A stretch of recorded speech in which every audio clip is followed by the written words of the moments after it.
Welcome to DS Trucks. With everything going on right now in politics, one thing that's definitely caught my attention is all the talk about fossil fuels, getting rid of gasoline vehicles. In fact, in California, they're talking about getting rid of gasoline powered vehicles by 2035. So it's a very interesting time. Right now, it's a lot of things to kind of be paying attention to as vehicle owners, particularly truck owners, because trucks typically use more fuel. The idea of getting rid of gasoline powered vehicles is very interesting. It's, you know, clear that the industry is moving toward electric. There's going to be an electric F-150 offered maybe in a year or two. All electric F-150. They've got the hybrid out right now, coming out soon for sale, the Power Boost. At the time of filming this video, I don't think you can get one, but working at Ford, I can tell you that we are running Power Boost trucks down the line right now, and they will be for sale shortly.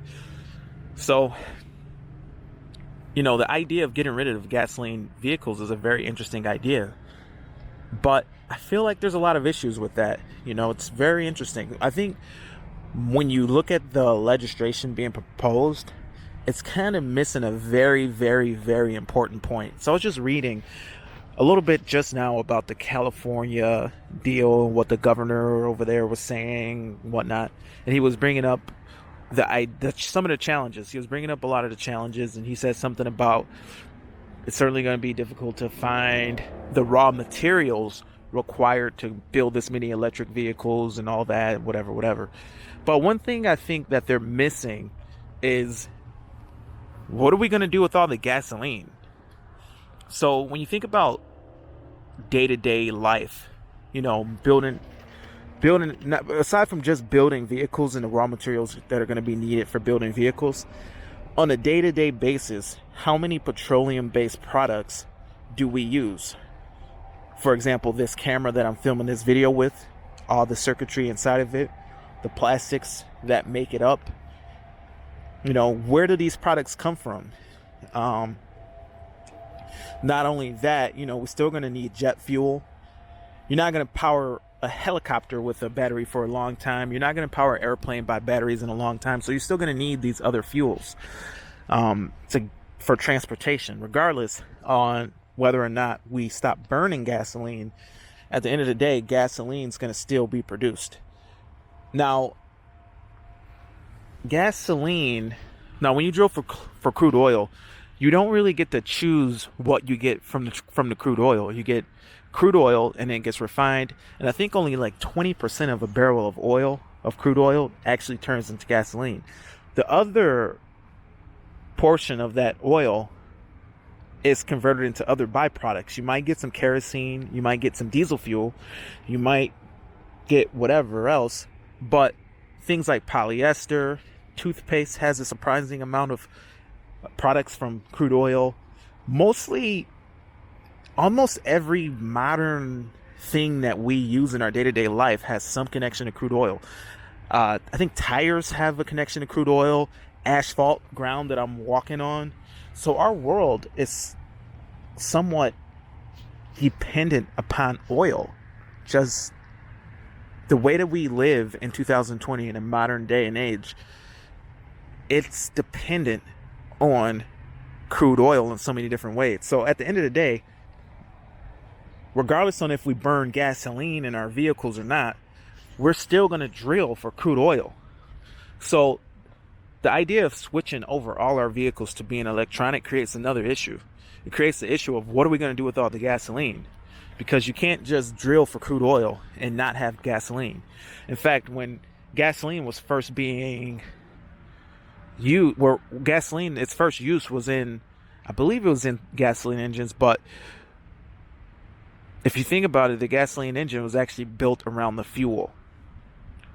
Back in the day, way back in the day, before electricity was really mainstream, lighting was done with kerosene. But in the process of making kerosene, you had all these byproducts that we didn't quite know what to do with yet. And that's where gasoline came into play. Gasoline being a huge byproduct of making kerosene, there was no real use for gasoline at first, back when we were just using kerosene for lighting. So it ended up getting stored in places and ended up eventually leaking into the environment, which created a huge issue.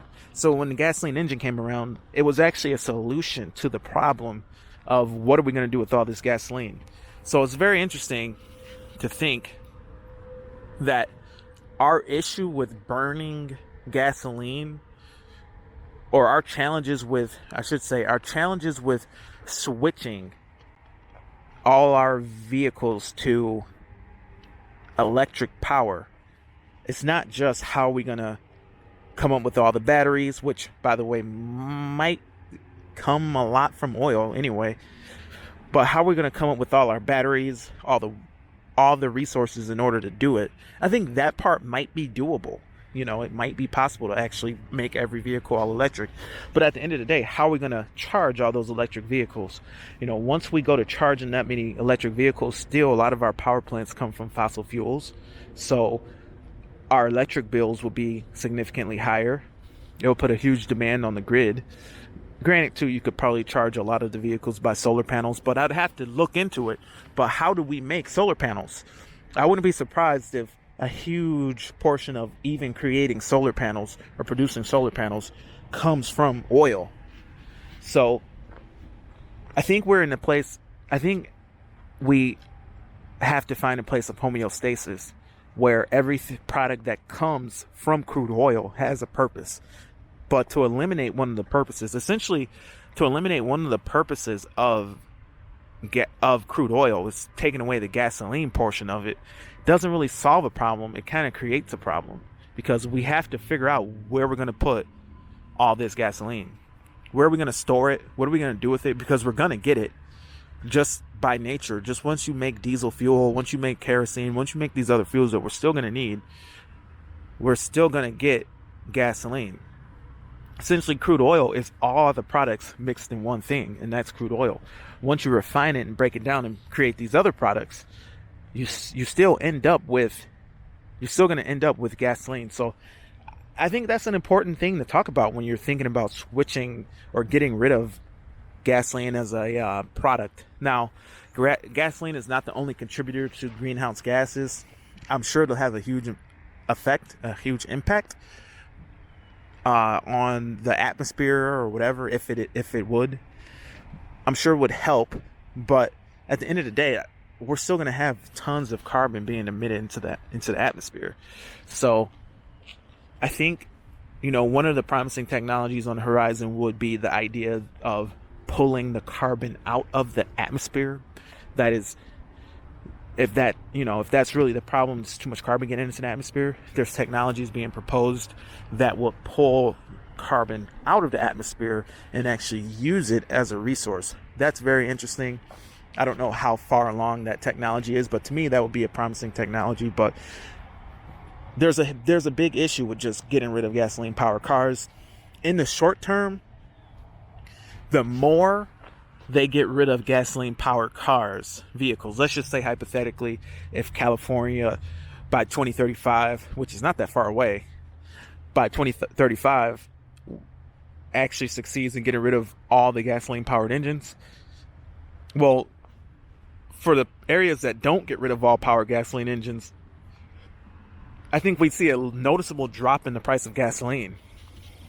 We'd see a noticeable drop in the price of gasoline. It'd be because gasoline fluctuates. The price of a fuel fluctuates. You can only store it for so long. Gasoline can only be stored for so long. So every time we burn less fuel, the price of gasoline drops. So the idea of California not burning any fuel just means that the price is going to drop for everybody else because the demand's dropping. But it's just an interesting question. That's the topic for today. Comment below. Tell me what you think about the world switching over from gasoline. I think naturally we burn less fuel every year, and I honestly, all these pressures have really been a benefit to us. So we got this 3.5 EcoBoost. It creates a ton of power. It's incredibly fun to drive, but if you want to drive it conservatively, this truck is efficient. It will be efficient. Now, remember when it came out, the EcoBoost, I didn't really believe in the technology at first. It wasn't as good at first. Way back in 2012 when they first started rolling these 3.5 EcoBoosts off the line, I didn't think they were going to be efficient trucks, and they really They didn't really deliver on the promise quite as much at first. They definitely do, in my opinion. They definitely deliver on the promise nowadays with this second generation 3.5. But the first generation was only marginally better than the V8s, but nonetheless a little bit better. So just imagine the millions of vehicles just using a little bit less fuel being put out into the market, and what effect that has on the demand on fuel.